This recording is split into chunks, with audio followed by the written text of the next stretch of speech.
So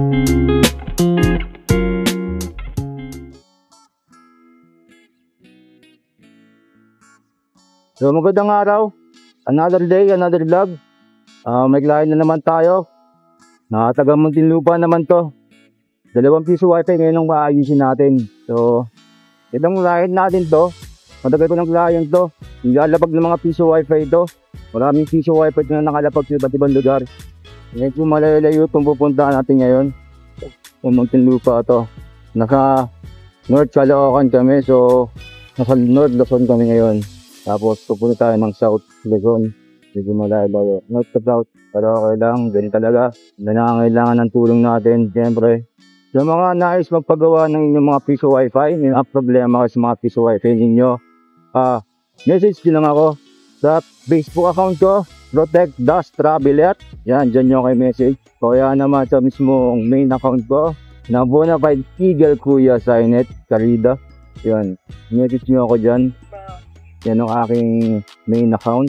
At syempre, makikisuyo na rin ako. Baka pwedeng pa-subscribe naman ako sa aking YouTube channel, Protect Traveler. So, konti pa lang aking subscriber.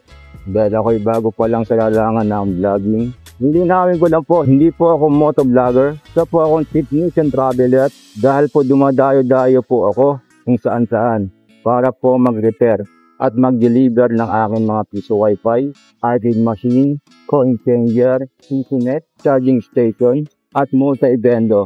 Basta po related po sa mga vendo, message nyo po ako. Problema po sa mga vendo ninyo, message nyo lang po ako. So yun po ang aking content, travel na may repair. Minsan-minsan, naglalagay po tayo ng tutorial sa aking page para sa mga basic troubleshoot ng inyong mga vendo. Kung hindi na kaya ng basic troubleshoot, doon na kayo pumunta sa mga technician ninyo. Sila po ang may mas nakakaalam kung anong gagawin sa vendo nyo.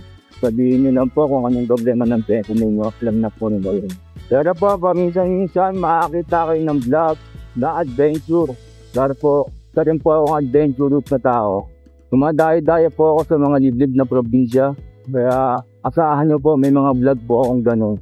Pero linawin ko lang po ulit, hindi po ako motovlogger. Isa po akong technician traveler. Sana ng mga sinasabi ko ay marinong sa mic ko, no? Kasi yung huling vlog ko nung sa may Pampanga, sinabot kami ng baha. Akala ko ay okay na nung mic ko. Kasi nga bagong dili ko ng boya. Nung nasa pag-e-edit na ako, hindi ko alam, naka-stock mic pa pala ako. Hindi ko pa pala nabubunod ng battery dito sa may boya. May battery pala ito. Yung battery niya ay may nakakalang pa na plastic. Siyempre, baguhan. Hindi ko pa alam yon. Buti nga lang, ganina, sinuri ko. Pero, sana naman ngayon, malino ng aking pananalita. Kaya pala nung nakaraan, nagtataka ako. Nung nag-vlog ako papuntang Pampanga, umabot sa 1 hour and 30 minutes ang aking vlog. Hindi pa na lulubat ng aking battery ng pound. Yung pala naka-stock mic lang pala ako nun. Pero sana ngayon hindi na ako naka-stock mic. Gusto lang. Isa pa, hindi ako sinisigaw ngayon. Relax lang ang boses ko ngayon. Ito po nakikita niyong ginagawang ito.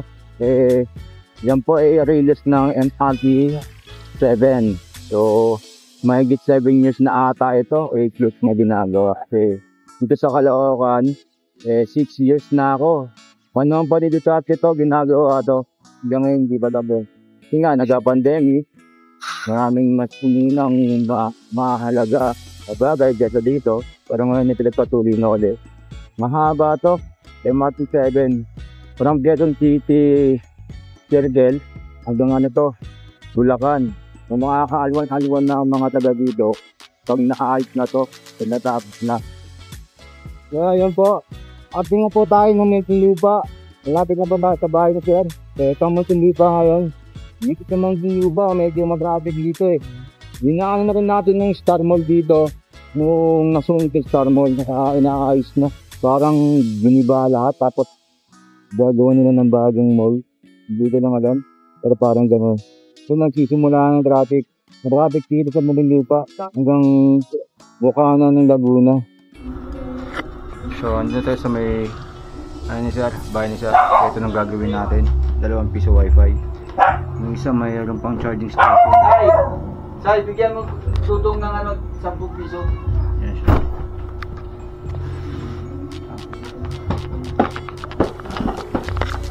Bali ito si Sir, mayroon mga piso net. Tapos may mga piso wifi din siya. Ayan. So, try natin para makawin na kagad tayo. Medyo malalayo pa ang biyahe natin. So ito, okay na nung 1 piso wifi ni Sir. So ito siya ngayon. Tapos nung isa hindi namin nagawa kasi papalitan siya ng papalitan siya ng board mismo kasi siraan board niya. Ayan siya.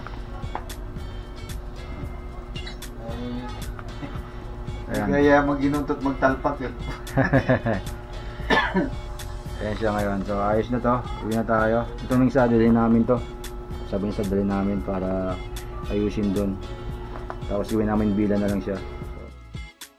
So yun, pauwi na tayo. Nagawa niya piso wifi na Sir. Tapos yung isa ilihin natin. Yung isa kasi yung problema yung sinunod niya mismo. Tapos wala pa si Sir na budget para dun. Pura pa siya ng board. Tapos sabatang siya ng SD card kasi nga wala na rin yung SD card niya. So rapid na rin. Hindi na top up. Tapos nung USB ko lang niya. Ganun din. Mga pumunta kakadadok. Kaya maraming papalitan sa may isang mo. Kaya sabi sa akin, hindi na lang daw muna. At kung may budget ka, saan niya kukunin, saan niya papagawa. Pero sa ngayon daw, sa akin daw muna ng bendo para hindi daw masyadong magastos. Kasi medyo malayo sa akin to. Kung pupuntahan ko pa ng unit niya. Nasa south siya, nasa north ako. So Caloocan ako, tapos na naman sa Muntinlupa. Ganun kalayo. Pero ganun pa man, okay naman yung isang niya, piso wifi niya, diyan na uli. Kapag inauli sa ibang lugar yon. Kasi isa kasi maraming piso wifi. Ginagawa niya kasi nilalapag sa iba't ibang lugar. Katulad ng client to. At dun pala sa mga gusto magpagawa, message lang ako sa aking Facebook account at sa aking YouTube channel. Paki-subscribe na rin sa YouTube channel ko kasi medyo wala pang subscriber. Siyam pa lang. Kaya ba na, subscribe na rin kasi marami pa akong nilalabas na video. May mga tutorial din akong lalabas. Hindi lang i-request ko kasi hindi ako napapakita ng mga tutorial mismo ng mga paano ginagawa ng call na hindi dito wifi. Pero bahala ko kasi usually doon ng tutorial para mismo pagawa ko pagbuka ko ng dito wifi kalimit ko sa ibang tao. At siguro hanggang dito na siguro ang vlog ko. Tatapusin mo na rin. Maraming salamat sa panonood. At kung po kalimutan, pakipollow ako sa Facebook page ko. At subscribe na rin ng YouTube channel ko. At kasal na rin naman para dumaming yung subscriber ko. Kung hindi pa lang kasi, share pa lang. Sa YouTube channel ko. Pero sa picture ako ko nagsasabi na. Kung hindi na lang, hindi na, para na rin mo. Hanggang ka lang, maraming salamat. Once again, English Product Traveler. Peace out. Bye-bye.